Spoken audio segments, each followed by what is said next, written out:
Thank you so much, everybody, for coming. Thank you very, very much for being here. I welcome you to the fourth annual Aspen Brain Lab.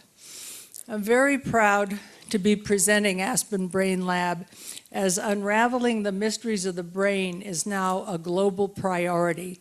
It's a U.S. priority and a global priority. And thank you all for being interested in this, and for the speakers, wonderful speakers who are coming to tell us all about the mysteries of the brain. And all of us, I know some of you have been here many times, and I think we are a growing community of 21st century global seekers.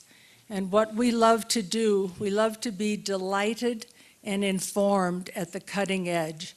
And I hope that's what we're going to provide for you today. Joseph, would you get me a glass of water and then I'll introduce you. I want to say a few thank yous. And one is to my colleague, Joseph Dial, who's acting as my helper for just the moment. Joseph is the chair of the Scientific Advisory Board of the Aspen Brain Forum, which is our parent company. Joseph and I produce one scientific and technical conference a year with the New York Academy of Sciences in New York, now celebrating their 200th year anniversary, where Darwin and Einstein were members. And we're very proud to have them as our strategic partner. So in terms of Joseph, excuse me, I know about 1/3 of the great neuroscientists in the world, and Joseph knows the other 2/3. And his great skill is that he can talk neuroscience and party at the same time. So he's extremely valuable, and you'll hear more from Joseph in a little bit. Next, a big thank you to Shanta Heath, who is at the back of the room, our project manager for Aspen Brain Lab. Thanks, Shanta, for doing so many things so well. I also want to thank Carol Lee, Friedlander, and Lynn, founders of the Access Circles, who have brought 60 dynamic women and other doctors and speakers to us today from all over the country, and possibly some from South Africa, as they usually do. So thank you very much for supporting us for all these years, Carolee and Lynn. I also want to thank the University of Pittsburgh Brain Institute for being our sponsor and for bringing a wonderful speaker to us on Alzheimer's, and for having a very intriguing display table outside in the hall. And we hope to partner with University of Pittsburgh Brain Institute in the future and do some interesting research perhaps. And thank you to all our presenters who have come from all over. I don't know if Adam Ghazali got here, but he's been traveling for about 24 hours, and he will be here this afternoon. Next, I wanted to tell you about our tiny program books.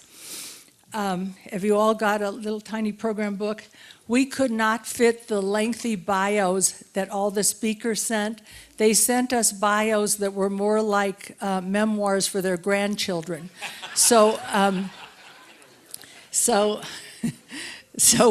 You can find everything about the speakers at aspenbrainlab.com, and you're welcome to open your phones and have a look, but just please keep the ringers off. Thank you very much.